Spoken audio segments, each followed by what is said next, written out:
everyone. Thanks so much for joining us today on our panel here that's being co-sponsored by the Middle East Studies Program at SAIS and the Rethinking Iran Initiative. We're very excited to have you. My name is Nargis Wajogli. I'm an assistant professor of Middle East Studies at SAIS, Johns Hopkins.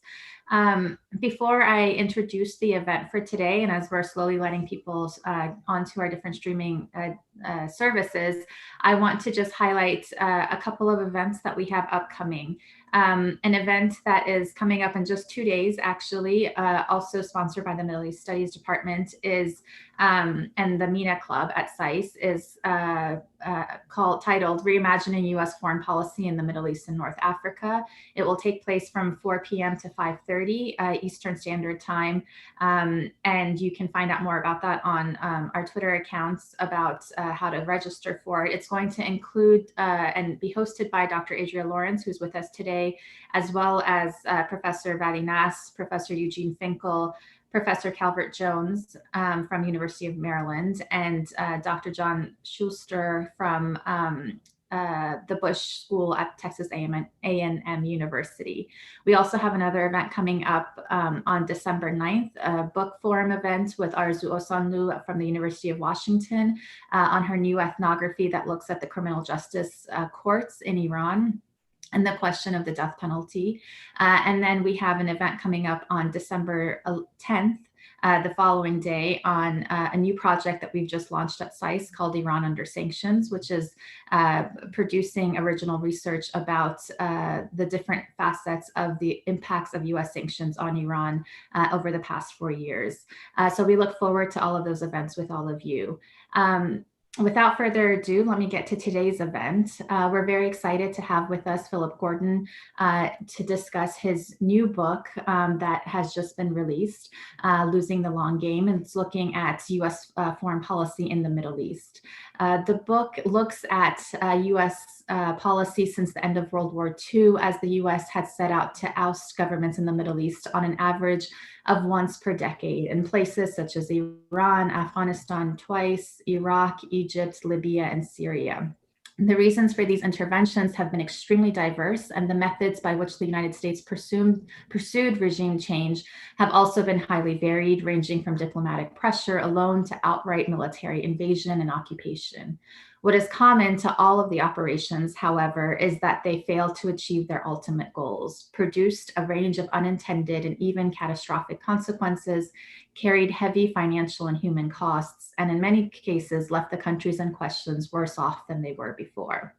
Phillip Gordon looks at the US experience with regime change over the past 70 years with an insider's view on US foreign policy in the region at the highest levels. It's an extremely timely book, and we're excited to have him with us today. Phil Gordon is the Mary and David Boyce, and I'm sorry if I mispronounced that, Senior Fellow in U.S. Foreign Policy at the Council on Foreign Relations. From 2013 to 2015, he served as Special Assistant to the President and White House Coordinator for the Middle East, North Africa, and the Gulf region. He'll be in conversation today with my colleague, Professor Adria Lawrence, who is the Aronson Associate Professor of International Studies and Political Science at Johns Hopkins University, a joint appointment by the School of Advanced International Studies at SAIS and the Political Science Department at the Krieger School of Arts and Sciences. She's a scholar of Middle Eastern and North African politics. She studies colonialism, nationalism, conflict, and collective action. In order to start us off in our conversation today, I'd like to pass it off to Phil to give us a summary of the book and sort of some of the things that both Adria and I have read the book with great interest, but I know as many of you in the audience might not have had a chance to get the book yet, as it just came out in October. So if Phil, you can sort of give us an overview of some of the things that you're arguing in the book and what you're drawing upon. And I will say before I pass it on, for those in the audience, and please, whether it's on social media or on your on the YouTube that you are on, please type in your questions that you have them, and we will incorporate those questions throughout our conversation with Phil today. Thanks so much. Great. Thank you, Nargis. It's really a pleasure to be here with you and Adria. It's a particular pleasure to do this at SAIS. And one thing you didn't mention in my bio is that I went to the Bologna Center. I did a master's at SAIS. I did a PhD at SAIS. And I taught at SAIS. So that makes it all the more interesting for me to do this to talk about this book to this audience today. Thank you for summing it up. You have told the audience already the basic argument of the book, or what the focus is, which is a look back at our previous regime change efforts over the past 70 years. And the thing to stress about that, as you did in those words, is how different the reasons for all of these interventions were, and how different the mechanisms that we went about it were, but yet the reality that in every case, the outcomes and patterns were similar, which is to say, I show how we always tended to overstate the threat, understate the costs, fail to anticipate the unintended consequences of our actions, and then find ourselves dealing with situations, including security vacuums in particular, that we didn't know how to handle. One thing I'll say maybe for context is why I wanted to write this book and write it now. And since this is the Rethinking Iran initiative, I'll lead with this notion. What led me to think about this issue, and obviously a lot of us have thought about and written about regime change for a long time, but as I watched the Trump administration over the past couple of years pivot to what you could reasonably call a regime change policy in Iran, even though they don't call it that, and we can get to that, that seemed clearly to be the objective. It led me to think, well, before we head down that path again in this region, maybe it'd be worth looking at the track record of other times we've done it, why we did it, how it turned out, and whether there are any lessons. And so that, more than anything, is what prompted me to, as I started to see echoes in what the Trump administration was doing in previous interventions. And as it turned out, I think there were lessons in those previous cases.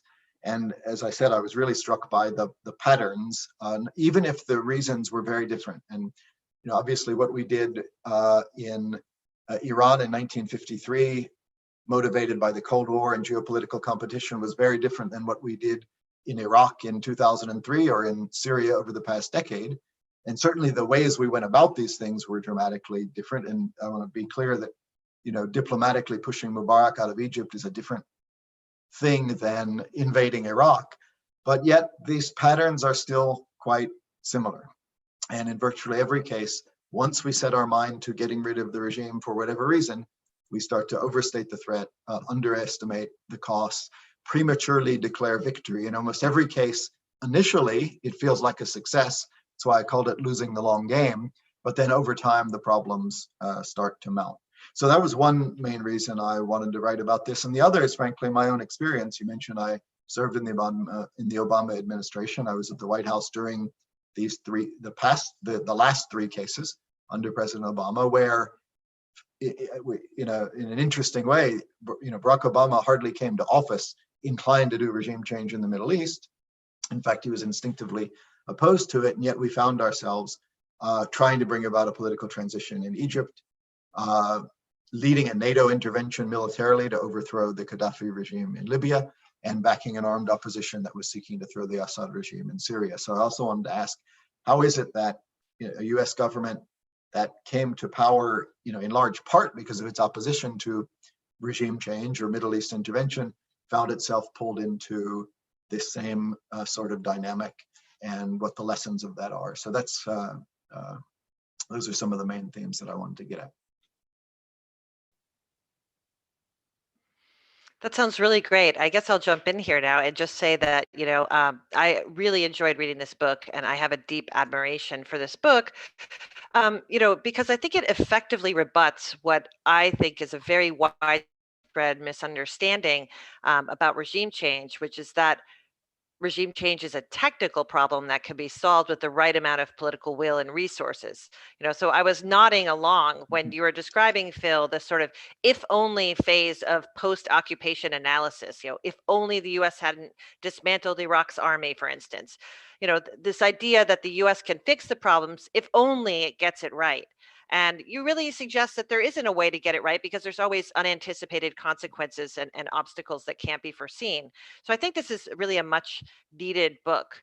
And I thought I would just start off with a couple of questions, maybe broad questions. And then, I have some questions about some of the cases, but let's start out with some of the broader points. In the introduction, you say that the Middle East and North Africa isn't fertile ground for democracy, in part because of some of the characteristics of the populations there, that, they're not pro-American, there's no experience with democracy, many of the countries are underdeveloped.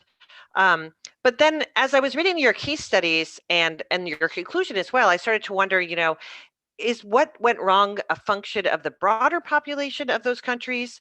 In some of the case studies, it looks as though it's not really a problem of mass public opinion or public readiness, but that there are a variety of actors that are competing for power in the wake of regime collapse. And so I guess what this question is like, should we think about one of the main issues being the readiness of the general public and trying to prepare the public there, or is it something else, or maybe to just be more succinct, is it a mass problem or an elite one?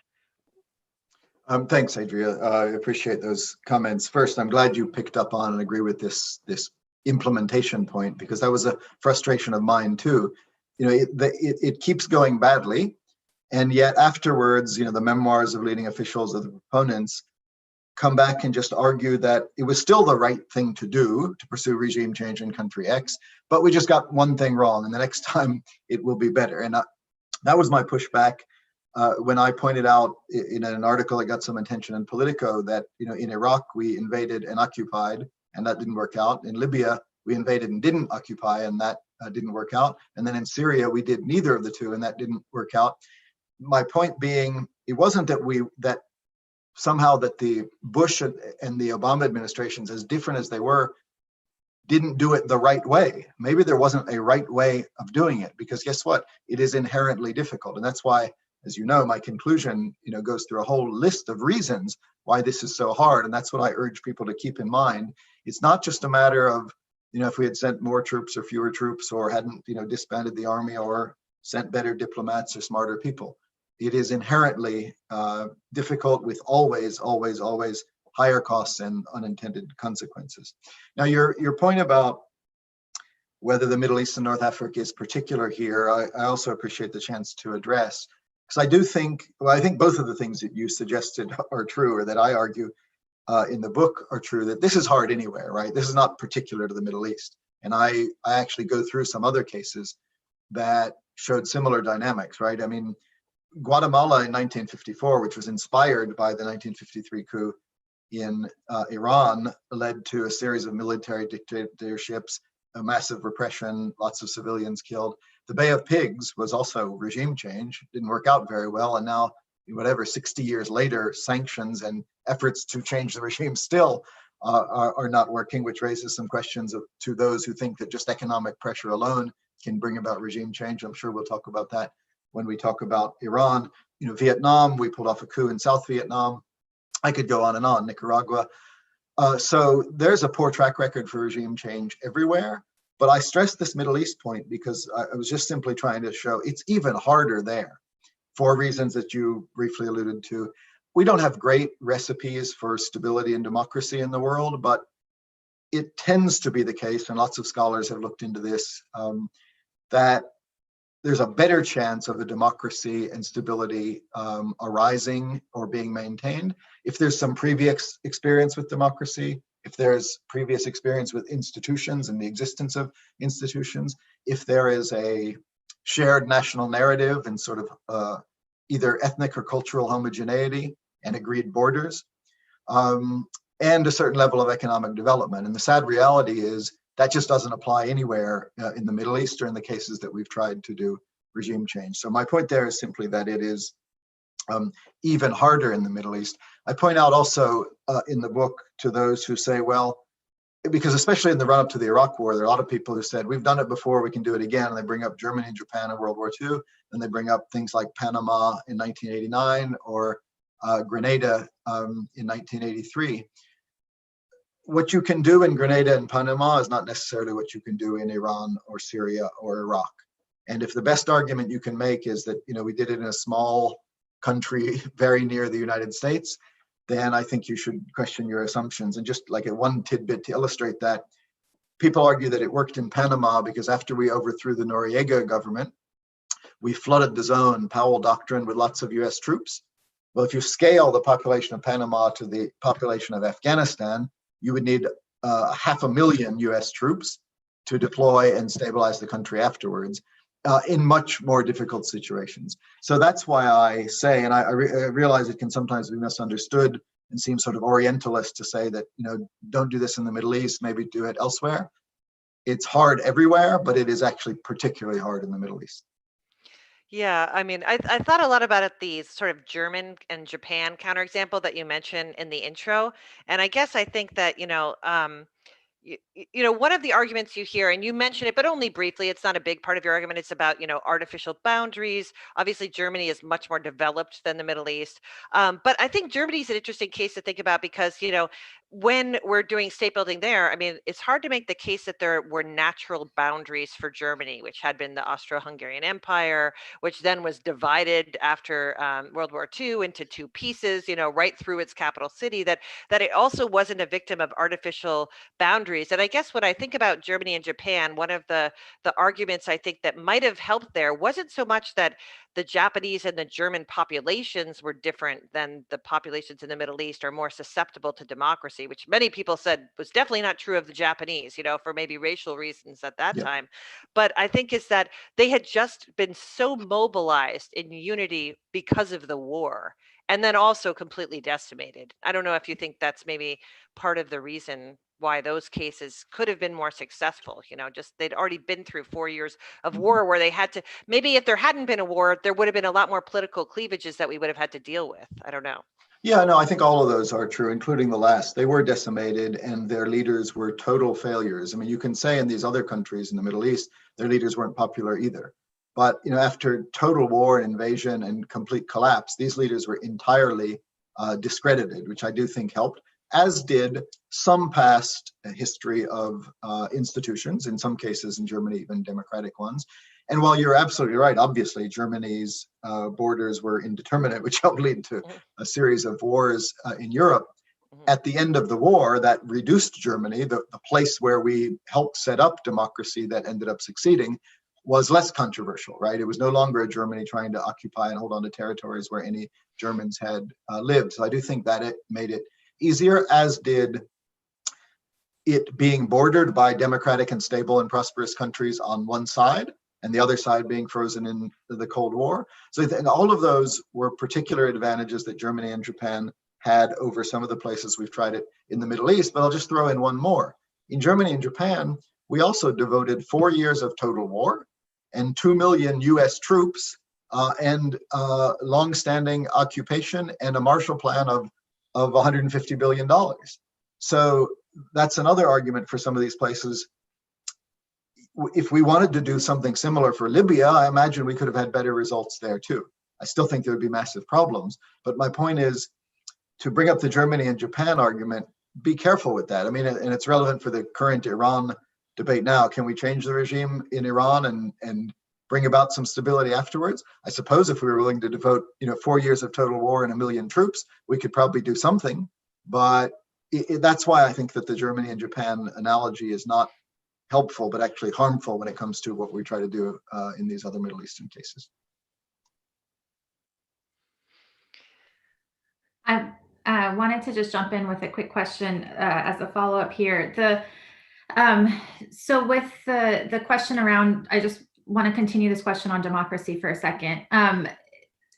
The question that was forming around in my head as I was reading, that part of your argument was that when we, for example, if you take the Iran case in 1953, and of course, there's lots to be argued about why it happened and the logics of the Cold War at the very beginning of the Cold War and the CIA beginning to figure out what it wanted to do. However, you do have a case in which there was an attempt at some form of a democratic government. And yet what it showed us, as you can extend this argument to lots of countries in Latin America as well, is that when there is a movement for an internal movement for democracy, and it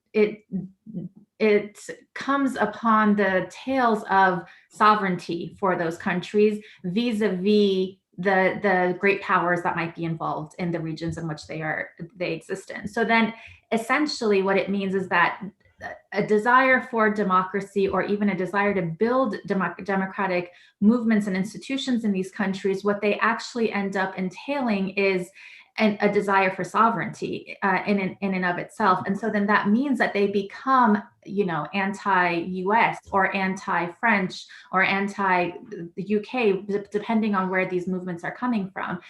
And so my question is that in that type of scenario and in that type of reality, then these democratic systems would, in essence, not want the US involved in their internal affairs or even in their regional affairs. So in that moment, then it sort of falls into this logic that the US will begin to determine that they are anti-US and therefore need to be taken out. And we know the history of all of that, whether it's in Latin America or the Middle East or elsewhere. So it feels like it's a catch-22 when we're looking at it from the perspective of and sitting in Washington, sort of thinking about this issue. Absolutely. I think it's a really important point. I mean, one of the themes that I stress throughout the book is wishful thinking. And that applies to a lot of different things about whether we'll be welcomed as liberators and what the country's orientation will be afterwards and how many peacekeepers will be necessary and how difficult or not difficult it would be to overthrow the regime militarily. We do wishful thinking a lot. But one other way in which we do it is this point you just raised. We imagine somehow that if we do put different leaders in place, and especially democratic ones, that they'll be aligned with us, that their interests will align with ours. We didn't like the old regime. We get rid of the old regime, we put some new ones in power, and they'll align with us. But it turns out, usually, that state interests are driven by history, culture, geography, security, and that those countries have a reason for being difficult and having different interests from us. And we see this across the board. We put in a leader thinking and hoping that, so in every case, it's been a he, will align with the United States. But turns out, the very fact of being put in power by the United States makes that leader even more attuned to his own domestic politics, because otherwise he looks, like Karzai in Afghanistan. If he seems to have been put in on the back of American tanks, then he's vulnerable to nationalist critiques. And these leaders feel empowered to stand up to the United States. They feel they have to show that they're responding to their own democracy, national needs, and national interest. And they feel they can, because what are we going to do? Another regime change and get rid of them? So we found that, with the Shah, we install the Shah, and he does largely align with the United States geopolitically, but he also feels free to pursue his own national interests. He's repressive. When we tell him, if you do too much of that, there could be a backlash. He tells us to go away. What are we going to do? Overthrow him too? One of the reasons we may want to get more into this Iran case later, but one of the reasons we did it, of course, the British were worried about Mossadegh nationalizing Iranian oil. Well, what did the Shah end up doing? He's a founder of OPEC, and he ends up, ultimately nationalizing Iranian oil because he's got his own interests to worry about. And again, he would often ask the question, as all of these leaders do, especially the ones we put in power, what are you going to do? Overthrow me? You're responsible for putting me here in the first place. So the Shah of Iran, Karzai in Afghanistan, by the end, had terrible relations with the United States. Maliki in Iraq, we engineer, they have an election. Maliki is completely anti-American. He's in cahoots with Iran. But what are we going to do? Overthrow him too? So that is an important dynamic that, especially if we push for democracy, maybe we could put in a lackey who just serves American interests, but especially if we try to promote democracy after we put a new leader in place, it turns out that the leader is not necessarily going to have the same views as us. Last thing I'll say about that is, because it's interesting, Iran 53 example is kind of the opposite of some of the others, in that the challenge wasn't building democracy in the wake of an autocratic leader, as it was in, like Iraq or Libya. The idea was we get rid of this bad autocratic leader and we build democracy. In Iran, it was sort of the opposite. It was a burgeoning democracy, flawed, but nonetheless with democratic elements. And we got rid of that to put in a dictator. So it was actually the opposite of most of the cases. But what's similar to all of them is once you put the new regime in place, they don't necessarily align with your interests because they have their own. If it's okay, I'd love to ask a little bit about Iraq before we go to Iran. And I think it follows along this theme you've been talking about wishful thinking. But my first question is sort of more of a question that I've wondered about coming at things from a more academic side. I was getting my PhD at the University of Chicago when the Iraq War broke out. Maybe you were getting your PhD around then as well. I don't know. Did you go to Obama's speech in Chicago in 2002? I did miss that. I was unable to get to that, but I was there when and Richard Pearl came out to give a talk where he Right. was sort of drumming up the spirit for the Iraq War and making the case for it there. And in opposition to him was John Mearsheimer, one of the professors who you Right. mentioned, who took out the New York Times ad. Yep. And he was just running around like crazy at Chicago, kept asking everybody, well, what are we going to do when we own it about Iraq? What's going to happen in the aftermath? And Mhm. I guess, there was this sense there that no one's listening. Like there's a big ad in the New York Times, like Stephen Walt, Mm. and then many, many people in academia are writing. And yet Ken Pollack and Richard Pearl and some of these other people who are pro-invasion are the ones whose voices sort of were more persuasive. And I guess I wonder, why do policymakers listen to some experts but not others? And is there a better way to get the message across, or it's just a message that people don't want to hear? And it's, Mm. do you have any thoughts on that? Yes, as you know, at the beginning of the book, I have these epigrams, and one is from the Simon and Garfunkel song, The Boxer, that Mhm, includes the line, a man hears what he wants to hear and disregards the rest. mhm, That theme is throughout the book. Once leaders decide on the course of action, they hear what they want to hear. And so obviously in the run up to the Iraq War, there were plenty of people asking good and hard questions, but leaders cherry pick because what they're trying to sell a policy and have no interest in hearing or considering or giving too much attention to some of these hard questions. And as you know, I, in some detail in the book, go through the whole run up to the Iraq War, not to, with all sorts of citations and predictions about what would come in the aftermath, not to pick on anyone particular, but because I think it's important to remember how this happens. And all of the arguments that we heard that there wouldn't be civil conflict in Iraq because there was no history of that, and Iraqis were united in their opposition to Saddam Hussein, and once you got rid of him, they would all come together. This was never plausible. There was no reason to believe that Iraq would overcome its ethnic divisions, and that Iran, you cite Richard Pearl, or you mentioned Richard Pearl, I cite Richard Pearl saying, it's nonsense that Iran will dominate Iraq afterwards. The Iraqis want to be independent. They're Iraqis, they're Arabs, they're not Iranians. And he said that these people in the State Department keep warning of this nonsense.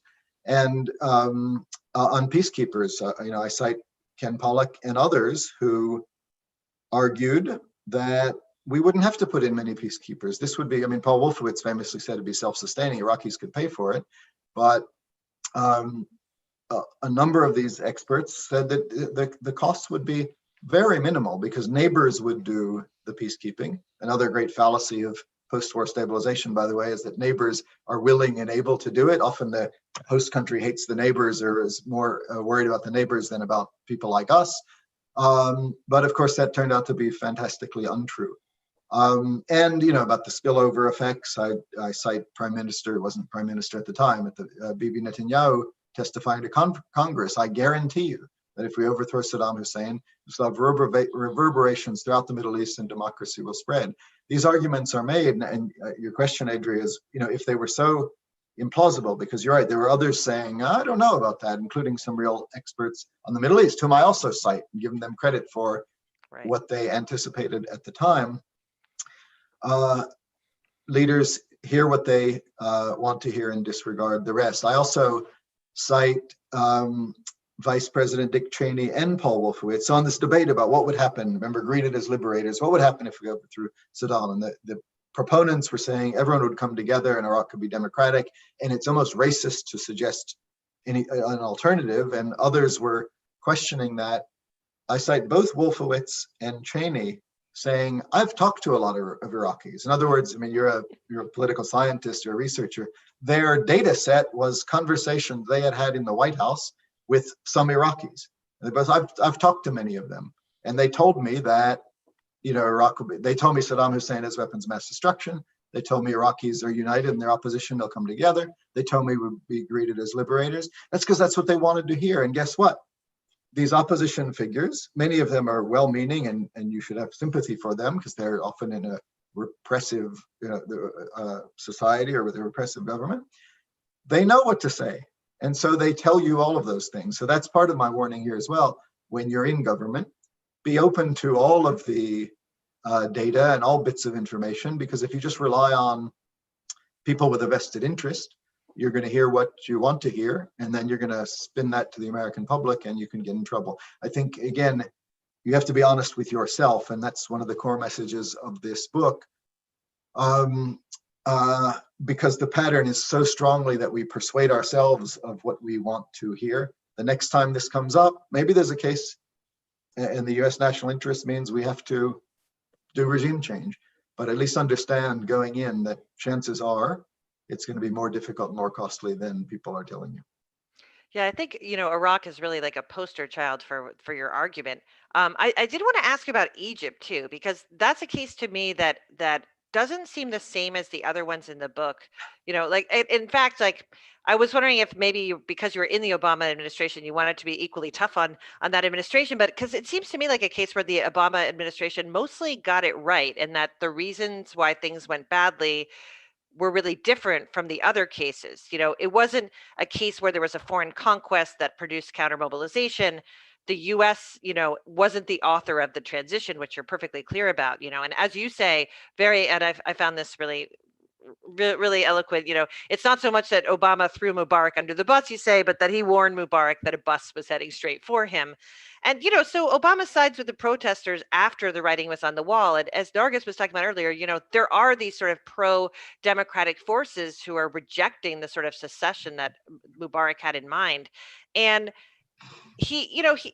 so I guess what I'm wondering is, like, if the US hadn't gotten involved, so if Obama hadn't called Mubarak, like, would it really have played out any differently? It seems like a place where our role was minimal, and we might have ended up where we were, even if the US had done nothing. So, Yeah. and in some ways, it's not that bad for the United States. I mean, it's bad for the Egyptian people because we do have a worse regime than Mubarak's, but in terms, not that much has changed for US foreign policy. So I just wondered, like, do you think of this case as being different from the others, or what would you advise if you could go back again?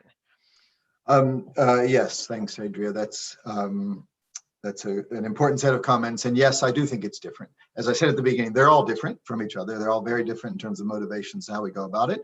But it is fair to say Egypt is even more different for the reasons you said. I almost, to that extent, debated whether to even include it in the book. And I think, yes, I partly did because I wanted to write about it and I was there and I had something to say. But I also felt that you could legitimately count it as regime change because it is a case where at a certain point, the United States government decided that it was going to take active measures to promote a change of government and the installation of a different political system, which is how I'm defining it. Now, that's very different from doing so by invading a country with 100,000 troops, but nonetheless, it's a case of deciding as a matter of policy, that's what we're going to do. And we're not going to just wish for it, we're going to actively do things. So you're right, Egypt is different because it was an ally and most of the other countries were adversaries, or at least a partner. We weren't the main authors of it, that was the Egyptians. In other cases, we weren't always the main authors. It was almost always locals to a degree, but we played a bigger role than we did in Egypt. And of course, it was only diplomatic. There was no hint of US military intervention. So in all of those senses, Egypt really is different. But yes, it was still a policy choice. And I'll come to your question of whether it would have made a difference, because I think that's important. And to foreshadow it, the answer is probably not.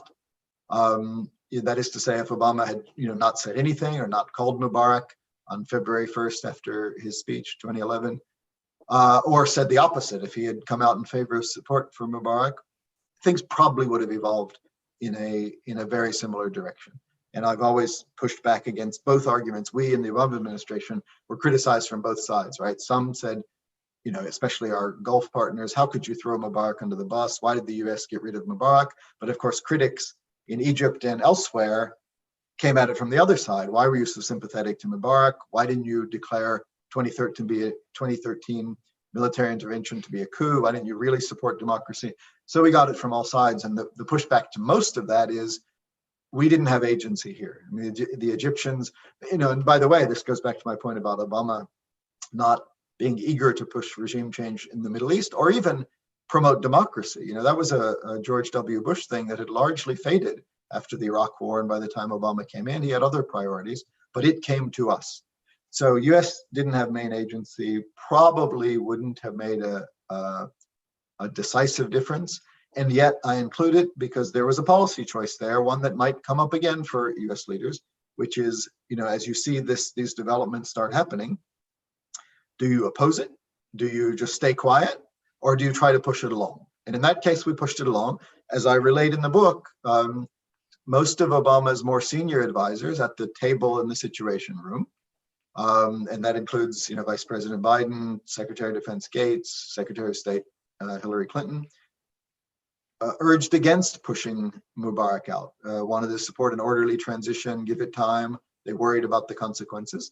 Whereas the next generation of leader on the outer circle of the Situation Room table was more inclined to say, we should stand for the right thing. This is going to happen anyway, and let's get behind positive change. So it was a real policy choice. We made one. And in terms of the outcome, I guess this is the last thing I'll say about Egypt, but it's important. In terms of an argument, like what would you do if you could do it again? And would it have been better to try to support an orderly transition?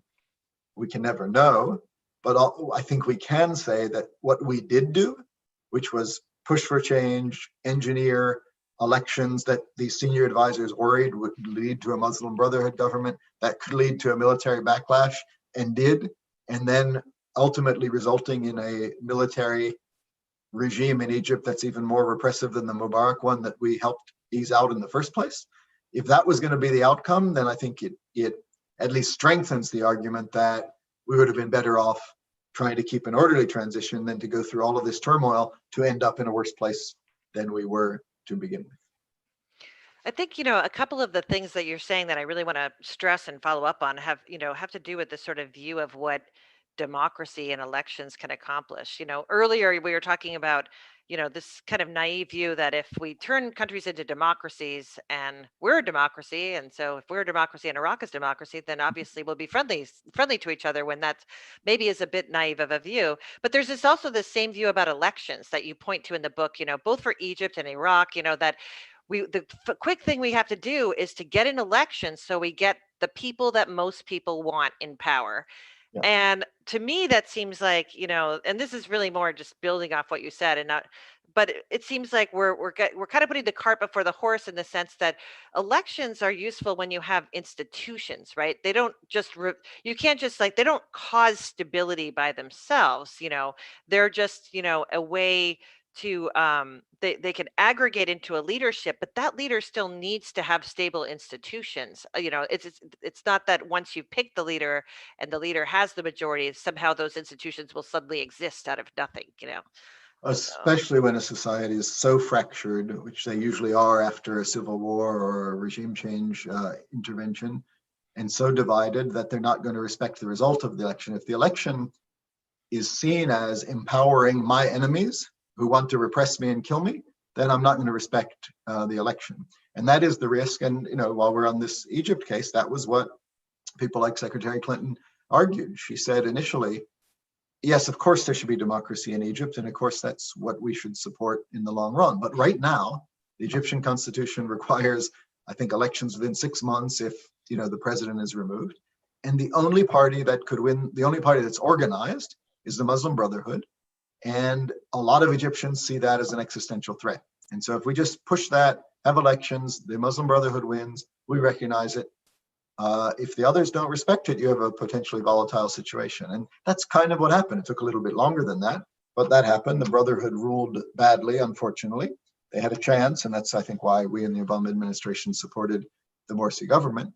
But they ruled in an exclusionary way, badly, and opposition mounted, and then it got support from neighbors, getting back to this point that you don't expect the neighbors to be helpful in bringing about this stability. They have their own interests, leading to a military intervention that we tried to prevent in 2013, but failed. And now we're living with the consequences. Yeah. Sorry, go on. Well, I was going to say, I think, it's really interesting to hear about how you faced all this criticism from all sides, from people who thought you should have been more pro-Mubarak or less pro-Mubarak. And that, I think this idea that exists in sort of, or maybe existed, hopefully, in US foreign policy circles, that we can do regime change, we can get it right, is something that's not just exclusive to the United States, but you also can hear in the Middle East, where people think that the United States is so powerful, and has such an advanced military that if that they can pull the strings and make it happen. And I was in Morocco in the early 2000s, and people there would tell me, the United States must want this instability in Iraq, because if it didn't want it, it could have just removed Saddam Hussein and put somebody else in very easily. So for them, it's like the United States is this superpower that really can control everything and pull the marionette strings. And I think one of the hard things that your book forces us to come to terms with is that that's just not true, because there's these consequences that follow that really can't be controlled. Totally, and you're right that you often hear those echoes in the Middle East. I don't know that it's necessarily that they genuinely believe we can pull it off successfully, or they are just so interested in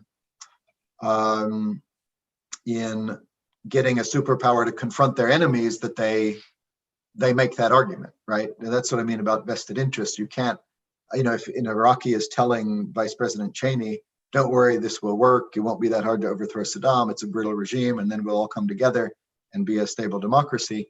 It's not necessarily that they believe that. In fact, Ahmed Chalabi, who was largely responsible for peddling this line of the Bush administration, later sort of admitted that he was spinning them to get what he wanted. With the irony building, we ended up arresting him for cooperating with Iran in the aftermath of the invasion. So in that sense, it's either people in the region who believe it or just who have a vested interest in persuading us to do things. Because there is actually something which, as you know, I also stress in the book, something very American about this notion that we have the power, that every solution has a problem and we have the power to fix it if only we put our minds to it. You don't really get that among Europeans or Latin Americans or people in Asia. That's a very American strategic culture. Yeah, and I think it goes back to this, main larger point about the problems of occupation, not being technical problems, but political problems. Because, one of the main obstacles here is that the people who we're looking for as like sources of data about Iraq, they're political actors, actors in the region who have their own agency and their own political objectives. And that, recognizing that, I think, is part of understanding why there's unanticipated consequences, that they're just not people we act upon, but they have their own sort of political divides and interests. And I was thinking, again, about Iraq and how you point out in the book that this was a long-term problem for the United States. The situation before 2003, you say, we could have kept going, right? It wouldn't have been great. It was like not a situation where we had a lot of good choices. We could have maintained sanctions, continued containment, continued the no-fly zone. But I guess when I think back to, why did people listen to Richard Perle or all these other, why was this move to go forward? That there was this argument that it wasn't sustainable, and that it might eventually be the case that we couldn't keep maintaining a fly zone just indefinitely. And maybe we could have. I mean, I guess I think maybe you might be right about that. But I wondered, what if, not to do another what if, but what if the United States had just said, instead of invading and then hoping that we could put somebody in there and leave really quickly, what if we had just sort of taken over Iraq indefinitely, just committed long term? And maybe that's just a ridiculous what if, because there would be no political will for that. But are there any other options besides continuing with what we were doing and removing the leader, I guess? So that's an important point to bring up, because I think, I talk about being honest about these things. You also have to be honest about the alternative to regime change. I was saying you need to be honest about the costs and consequences, but I try to admit in the book that all of these situations were hugely problematic. I mean, it'd be the easiest thing to say, we should have just left it would be fine. And I take issue with those today who sort of imply, well, we could just, leave and not worry about it and everything is fine. No, none of these cases was it fine. There were reasons why American leaders thought it was necessary to get rid of these regimes. In almost all cases, they were repressive dictators who mistreated their own people, threatened their neighbors, threatened the United States. And obviously, Iraq and Saddam Hussein is certainly in that category. And I don't think in any way that it was, there were high costs to maintaining containment as well. You have to acknowledge that. But policy is hard at this level. By the time you're dealing with these countries that have evolved to this point, there are no easy options. I mean, that's, that is just the reality of Middle East policymaking. So you do have to make a choice. And there, I think it's more categorical. The costs of continuing containment in Iraq under Saddam Hussein would have been high. They would be terrible. You keep sanctions on, the Iraqi people suffer. You have to keep troops in the region to deter. You mentioned the no-fly zones, but you then have to compare those to what happens if you take that step of getting rid of the regime. And there we were promised it'll be a cakewalk to get rid of him. Once that's done, Iraqi people can embrace democracy because there's no reason to think they can't. Iran won't dominate the country because there's no reason to think it would. Jihadis won't find a cause célèbre in the American occupation. And these are things that we persuaded ourselves of because we wanted, we had set our minds to do it. And you compare those costs, on the one of, could we really have done the no-fly zones indefinitely? Well, we've deployed a lot more military force in Iraq since 2003 than before 2003.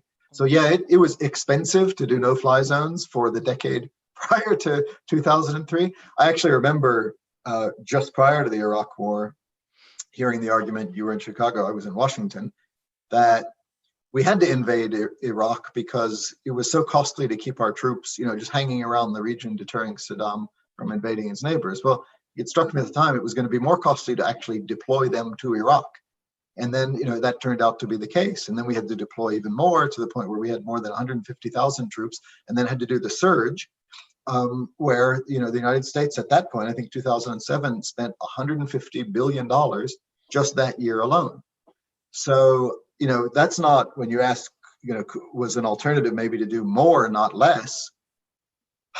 If putting in a massive US-led army and then increasing US troop levels to over 150,000 for years, I don't know if it's indefinitely, but for many years, spending $300 million per day indefinitely. Could we have done that? I suppose so, but when would patience have run out for that? So, but at a minimum, I'm glad you raised that, because I would say to those who say, you just can't live with an Assad or a Saddam or even a Gaddafi. Okay, fine. If you want to make that case, just own the costs of the alternative, right? The costs of living with them and just deterring them and containing them are high. That's a bad outcome. But the costs of the alternative are even higher. And what I get impatient with is the notion that you'd think we would have learned was not right by now, that there's a sort of quick and easy way to do it. Do some sanctions, some airstrikes, and then be on our merry way. And that just has never worked out. Those are really good points. Do you want to jump in on Iran, Nargis? Yeah. Sure. So yeah, I'd love to ask you about Iran, Phil, and especially given what's happened the past few days, and how, following up on the interview or the arguments from your book, and thinking about now that a Democratic administration is coming back into office, and the potential of some sort of either re-entrance into JCPOA or JCPOA 2.0, or all of the things that are sort of out on the table right now, and the concerted effort by different actors, whether Israel, Saudi Arabia, those within certain conservative movements within the United States, to continue to have Iran be sort of a state that is not normalized in its relations with the United States. So there's a lot of invested interest from different actors, both in the region and outside of the region within the United States, that don't want a normalization of ties with Iran. And there are all of these reasons why. And there's about a 2-month period that many things can happen before the Biden administration comes in. So first, just sort of, you started out by talking about, even though the Trump administration doesn't refer to its maximum pressure policy as regime change, that's in effect what they're trying to do. And I think even if it's not regime change, I think it's regime collapse. In the effort to have, for certain folks for people like Pompeo, folks around him, and then for definitely people like Bibi Netanyahu and others, the gains, if we want to call it that, that Iran has made in the region in the past couple of decades since the US invasions of Iraq and Afghanistan have become untenable for places like Israel to its perceived national security interests and all of that. And so folks like Elliot Abrams, who I'm doing a lot of studies right now comparing his policies in Central America in the 1980s and looking at different things that have been going on in Iran in the past few years, and thinking about the instigation of internal chaos as a way to try to get to some kind of policy outcome, although I'm not sure exactly what that is in this case. But how, Iran seems to be this big knot in the Middle East for the United States and Israel. And so what do you see sort of moving forward since you've written your book, given all of the political realities that the Trump administration has created with its maximum pressure campaign on Iran, on Hezbollah, on Syria, and sort of thinking about, as they would term it, the axis of resistance vis-a-vis US foreign policy in the region? Right. Thanks, Nargis. Look, as you know, I don't write about Iran today. The book is, these sort of historical episodes of Iran in 1953, but Iran today sort of looms over the whole topic for the reason I said at the beginning, that it was one of the things that inspired me to think about this issue, because it's a classic sort of case, like the others, where there's a government that's repressive, it's hostile. We think we would be better off if it were gone and replaced with something else. And so it poses this policy dilemma. If that's the case, should we go about changing it? And if so, how? I do think the Trump administration has come around to the view that we should, even though their official policy is just behavior change. Clearly, when Trump pulled out of the nuclear deal and started, hyping up the maximum pressure campaign, supporting and egging on protesters, tweeting, change, time for change in capital letters, saying that the regime was just on the verge of collapse before Obama threw it a lifeline, surrounding himself with some overt, prominent supporters of regime change, including his national security advisor then, John Bolton, Rudy Giuliani, who constantly speaks at these conferences calling for the overthrow of the regime, and then even Secretary Pompeo, who normally sticks with the official line, has admitted in unguarded moments that, okay, fine, we don't think the regime is actually going to change, but the people can rise up and change the regime. And that's clearly what we're trying to do through our maximum pressure campaign. And also making, saying they want a new nuclear deal, but putting conditions that almost seem designed to be rejected. Pompeo's 12 demands, 0 of which have been achieved so far through maximum pressure. So I do think that you can really only interpret this as an effort to get rid of the regime. And the risk in that is the worst of all worlds. You throw away the diplomacy, you throw away the constraints of the nuclear agreement, but you don't actually change the regime. And I always say I would also welcome seeing a different regime in Iran. This is not a debate about whether you're supporting the Iranian regime or whether you're not deeply concerned about the nuclear program or interference in neighbors' affairs. The question is, what are the costs and consequences of US policy to try to achieve that goal, which is what we've done in all of these other cases. And there, like I have suggested, I think maximum pressure is clearly failing.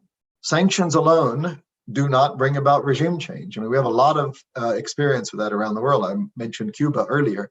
Cuba is a lot more isolated and poor than Iran.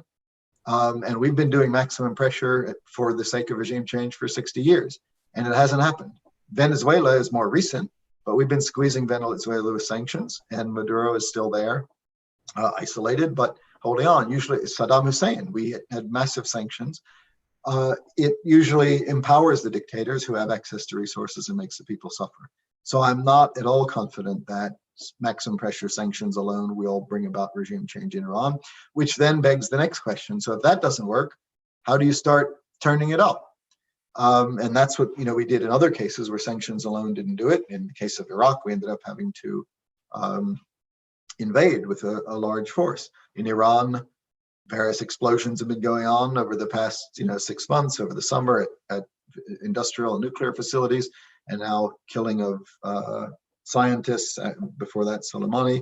So you can see this notion that you just have to keep turning the dial up.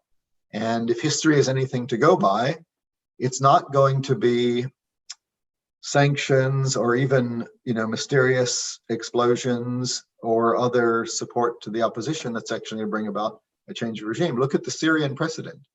The international powers, including the United States, did a lot more than the odd mysterious explosion and sanctions, and it led only to a decade-long civil war, and an armed opposition was still unable to overthrow the regime. So that's my problem with the notion, what seems to be the Trump administration's policy, which is coming to an end in 50 days, that it's just based on the false premise that if we just turn up the heat, eventually the opposition will overthrow the regime. And some proponents of regime change in Iran who accept that sanctions won't do the trick, including John Bolton, who published his own memo that included the notion that we should be supporting different ethnic groups, Arabs in Iran, Baluchis, Kurds, and giving them material support and egging them on. That is when it starts to look like some of these other cases of escalating, but not really having a positive prospect of getting rid of the regime or knowing what would replace it. And that, sorry to won't go on too much longer, but that you mentioned, incoming Biden administration.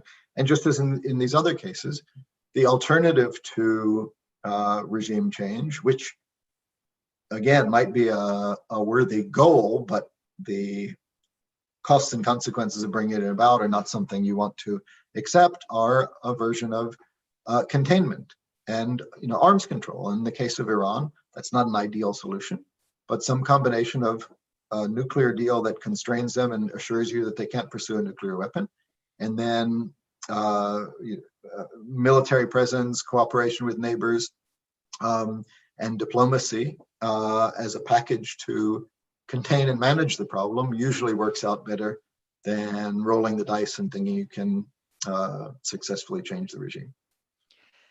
So I really wish we could keep this conversation going for hours. Let me just, conclude and ask you maybe another question that's more speculative outside of the cases of your book, because one of the things that occurred to me while reading this is that, maybe one of the problems is that the United States has tried to change the countries in the region that it's had the worst relationship with, the pariahs like Iraq and Libya, or the weak states like Afghanistan, So in some ways we kind of picked the least likely to succeed and then tried to implement regime change.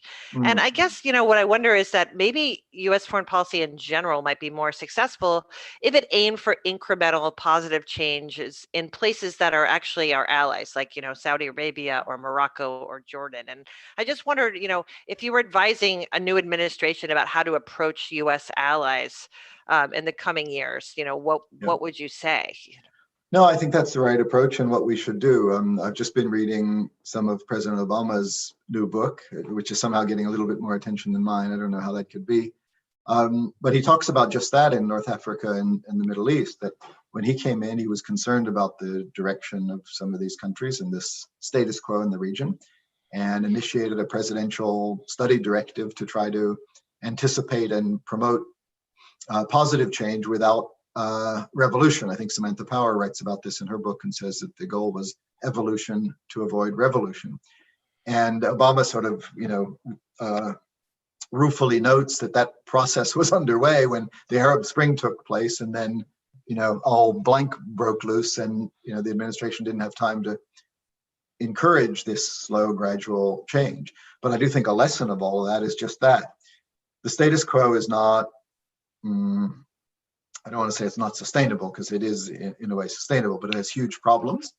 And we and those countries would be better off if they could move in a direction of more transparency, freedom, democracy, economic development, lest it all explode. Because you're right, and I think that's I realize we have to wrap up. It's a good place to wrap up.